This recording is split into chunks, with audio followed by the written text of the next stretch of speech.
Hello everyone, நீங்க பார்த்துட்டு இருக்கிறது கப்பலோட ஸ்டியரிங் கியர் டெஸ்டிங் தான். ஸ்டியரிங் கியர் டெஸ்டிங் அப்படிங்கிறது என்னன்னு பாத்தீங்கன்னா, ஒரு குறிப்பிட்ட சேலிங்ல இருந்து கப்பல் முடிஞ்சு துறைமுகத்துக்கு போய் என்டர் ஆகிறப்பையும் சரி, துறைமுகத்துல இருந்து கிளம்பி கப்பல் கடலுக்கு போறப்பையும் சரி, ஸ்டியரிங் கியர் எல்லா பக்கமும் டர்ன் பண்ணி பார்த்துட்டு அதோட பெர்ஃபார்மன்ஸ் செக் பண்ணுவாங்க. ஒரு குறிப்பிட்ட டைமிங் குள்ள இந்த சைட்ல இருந்து அந்த சைடு ஸ்டியரிங் கியர் ரெஸ்பான்ஸ் இருக்கணும். ஸோ மெயின் இன்ஜினே அதே மாதிரி தான் முன்னாடி பின்னாடி இயக்கி செயல்படுத்துவாங்க. இது ஏன்னு கேட்டீங்கன்னா, ஏதாவது ஒரு சின்ன பிரச்சனை இருந்துச்சு அப்படின்னா இந்த மாதிரி ரெஸ்ட்ரிக்டட் வாட்டர்ஸ், அதாவது துறைமுகத்துல நுழையிறப்போ நுழையிறப்போ அந்த மாதிரி முக்கியமான இடங்கள்ல எல்லாம் நம்ம ஸ்டக் ஆகி நின்ற கூடாதுல்ல, அதுக்காண்டி தான் ஸ்டியரிங் கியர் மெயின் இன்ஜினையும் ட்ரை அவுட் பண்றாங்க. இந்த டெஸ்ட்டுகள் எல்லாம் முடிச்சிட்டு நம்ம கப்பல் கத்தார் நோக்கி மறுபடியும் கிளம்பிருச்சு.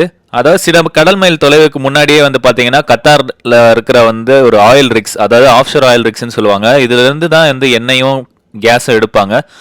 கத்தார் நாட்டோட ஆங்கர்ல நம்ம வந்துட்டோம். இங்க ராஸ் லஃபான் அப்படிங்கிற ஒரு துறைமுகத்துக்கு தான் நம்ம வந்திருக்கோம். இது ஒரு மிகப்பெரிய எனர்ஜி டெர்மினலா இருக்கு. அங்கதான் நம்ம கப்பல் நிக்குது. இப்போ நாளைக்கு சந்திப்போம்.